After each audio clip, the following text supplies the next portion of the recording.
پیغمبر گفت هر کسی نماز بامداد در مسجد با جماعت خانه، بعد از او قعده کنه، بعد از نمازش یاد خدا کنه تا برآمدن آفتاب در مسجد شینه با خیزه 2 رکعت نماز چاشت خانه، خداوند اجر یک حج بزرگ در اعمالش می نویسه.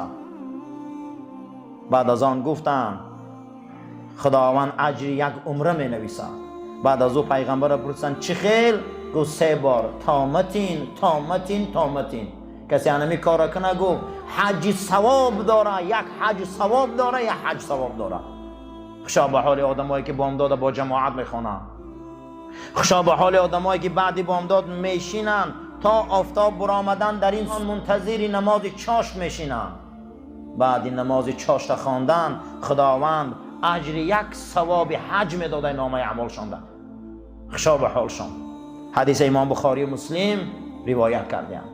رسول اکرم فرمودند صلی الله علیه و سلم هر کسی که سوره بقره را، سوره آل عمران، سوره نساء، سوره مائده را، سوره اعراف 6 سوره را خوانه یا گوش کنه روز قیامت زانتی که در گرمی های روز قیامت. من این شب ما سوره آل عمران را تمام میکنیم، سوره نساء را میگذاریم. ما 3 زانتی خوانده میشم، 3م زانتی که روز قیامت را میگذاریم. در یک روایت دیگر رسول اکرم گفتند رفیق هر بنده خدا در گور سوره بقره. ما رفیق ما خوندیم، گوش کردیم. من امروز آل عمران میخونیم. آل عمران وقتی که تمام میشوه این بگه ما نساء میخونیم. الحمدلله این فیض و برکت ها را انسان های از دست دادن، وای بر حالشون. شبای با خدا، شبای با خدا گبزنی، شبای با جای نماز گریه کردن، شبایی که این اشک فردا جهنم می سوزانه. روز قیامت از بین جهنم یک علاوه می برآمده است که تمام امت می ترسیده. بعد از او میگه علاب آرام میگیره. جناب پیغمبر پرسیدم چرا آرام میگیره؟ گفت آبی چشم امتهای من بالاش می پرتایم. جهنم آرام میکنه، جهنم می ترسانه. حتی که ابن قدامه می بیاره که یک زن بیمار شد در فلسطین امروزه در عهد ما، هیچ طبیبا درچ نیافتند، هیچ طبیبا درچ نیافتند. همین که طبابت شد میگه پیستانش درد میکرد، میگه پیستان به درجه ورم کرد، امروزه سرطانا بریم. هیچ میگه زن میگه بی‌طاقتی کرد. در همون زمان میگه پیشی همین ولی خدا آمدن پرسیدن چیکار کنیم؟ گفت 30 روز در یک خاک 2 رمضانی هر وقتی نماز بالای خاک ده توف کنن، توف رمضانی خدی ملحم کنه بالای همین سینه ده بنده. روزی 30 میگه همین درد ایزن دفع شد. توف رمضانی سرطان رو نقض میکنه که بالای خاک ده گو همینا توف کنن، اما توف در بالای همون زخمش بنده گو. زیرا که رمضان خدا گفته نفسش و توفش نزد من ده از مشک عنبر خوشبوتره. بالای همین سرطان ده مثلا میگه نقص شد. ما در قرآن چند نمود قلب داریم. یک قلب هسته قرآن میگه فی قلوبهم مرضون. منافقا را میگه روحشان کسله. منافقا کسل روحی بدیان. وقتی که جمعیت میبینن، صف مسلمان را میبینن، این کلانشوی این نماز جمعه را میبینن، اینا دیگر نمیدونن استفاده نمیتونن. یا یک آدم میبینن ارزانی علم شه و نعمت استفاده نمیتونه، نوکی چلیکش ختم میشه غضب شه که چوه اینا پیش رفتیان. قرآن میگه و موتوا بغیظکم، امری به فعل بدتون. میگه خدا امری به فعل بدتونه، شما چه استفاده نمیتونه؟ ای علمشان میگن انامیله انگشتاشون میگزن که چوه اینا پیش رفتیان. ما ده همسایه داری ما ده خیلی منافق هستن، استفاده نمیتونن. خداوند در قرآن میگه موتو، خدا میگه مری، میگه این مری به فعل بدتونه. همین آیت خدا نسبت منافقا مری میگه و نسبت یهودیا خدا میگه قاتلهم الله، ای خدا بکشه شما را. این نخو پیغمبر زهرته، خدا بکشه شما را. نخو شما پیغمبراتون غمته، خدا بکشه شما را. نخو عالماتون غمته. چقدر امروز در بین ما هم علما رو غم میتیم. چی ما نکشتیم؟ حضرت عمر کی کشت؟ حضرت عثمان کی کشت؟ حضرت علی کرم الله وجهه کی کشت؟ حضرت حسن کی کشت؟ حضرت حسین در کربلا کی کشت؟ کی کشتی یارم؟ همش مسلمان کشت. قاتلهم الله. خدا میگه خدا کشه شما رو به فلاتون. امروز چقدر با علمای ما رو میکشن و نابود میکنن. برای همین ما در قرآن قلبی منیب داریم. ما در قرآن چی گفته؟ قلبی منیب داریم. منیب چی بدهی؟ اکنون لذتی شراب دید، لذتی زنا را دید، لذتی دزدی را دید، گرایی ندید، نشه را دید، همه نمود جنایت دید آمد که دروغ هیچ فایده نداشته. میگه خدایا شرمندم باز میگردم. ایره قلبی چی میگفتی هم؟ منیب. پروردگار من فهمیدم که همش دروغه. این دروغه. من نو فهمیدم که راهی سعادت راهی حضرت محمد بده صلی الله علیه و سلم. من نو فهمیدم که راه حق راه ابوبکر و عمر بده. من نو فهمیدم که جوان مردی و مردی راه رسول اکرم بده. من نو فهمیدم که حق راه اسلام بده. من بازگشت میکنم. میگه این ماهی هست که شما انابت کنه، بازگرده و رجوع به سوی رحمت خدا بیایه. خضوع سراتان در زمین مانه با سبحان ربی الاعلا رحمتی او را فیراد کنه. و الخشوع لرزه در این آیه های قرآن.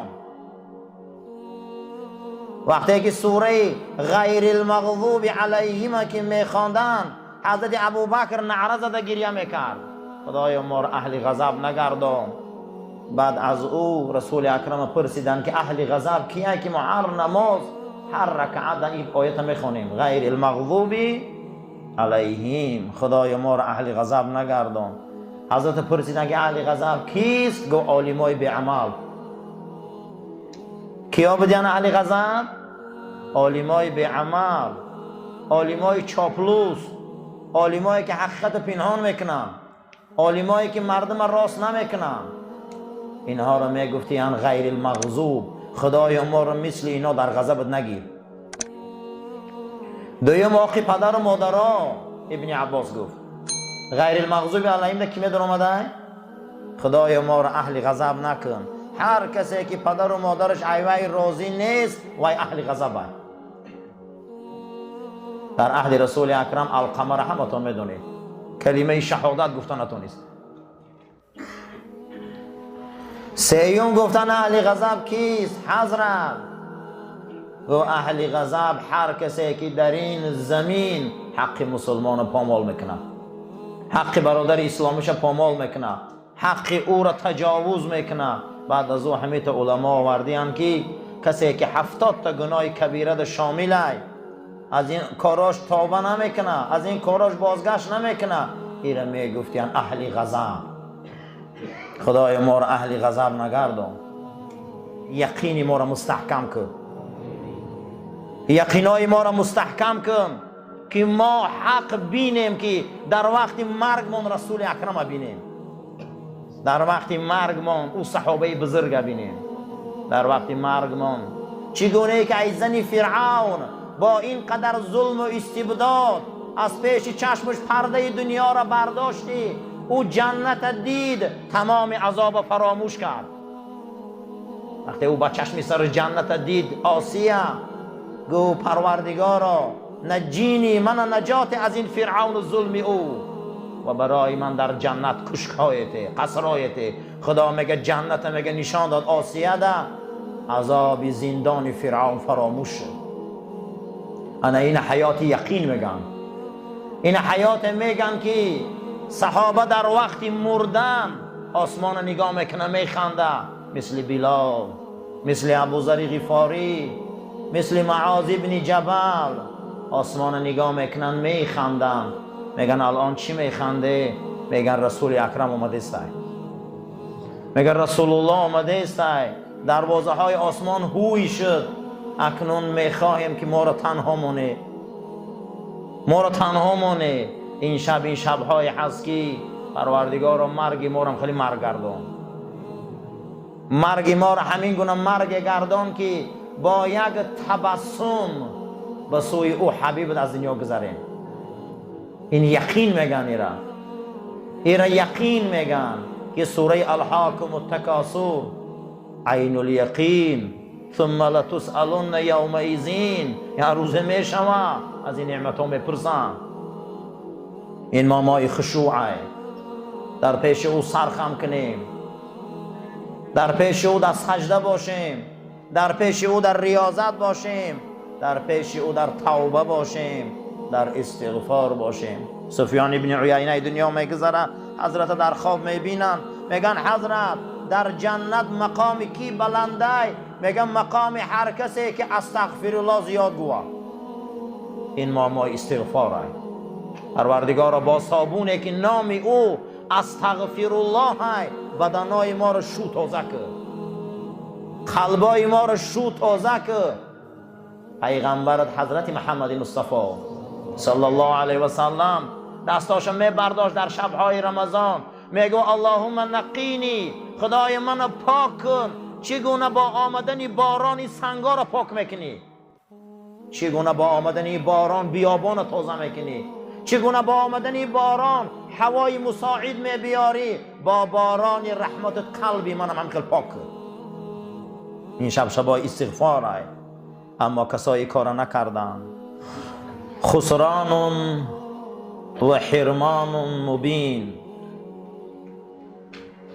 ابن عبدالبر در کتابش آورده است که زیانها و محرومیتهای آشکار، یعنی که آدم زیان میدیده و از یک چند چیز محروم بوده، عقیف مانده های از رحمت خدا، شما اینا رو آشکار شناسه کیا هم؟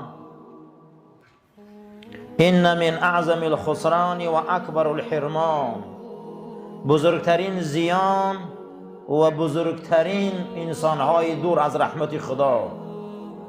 ان یدرک المرء هذه الشهر المبارک، هر یک مرد و زن مسلمان که این ماه مبارک دریافتند. نام این در کتاب تورات و زبور و انجیل شهر المغفره آمدگی بوده، ماهی پاک کردن گناه ها. کسی این ماه دریافت، هر مرد زن، فلا تغفر له فیه ذنوبه، لیکن یگان مراتب از خفای گناهاش نشد که خدایا گناهای من بخش. یگان بار نشش گناهاش فکر کنه. ولا تحوط عنه خطایاه، خطاگیاش تازه نکرد. لکثرت اسرافه، زیرا که با وقت نداره، زیرا این که با این وقت نداره. 11 ماه کار کرد، با این آدم با وقت نداره، با این وقت نداره. و عدم توبته، یک بار کلمه توبه را در زبانش نیاورد. و ترکه فی هذه الاوقات العطرتی، ترک کرد این وقتهایی را که از تمام دوخی های دنیا خوشبو بود. والایام الفاضلتی، روزهای با فضیلت بود. الاقبال علی الله بالانابه، باید پیش خدا می آمد که من انابت کردم. انابت چی را میگن؟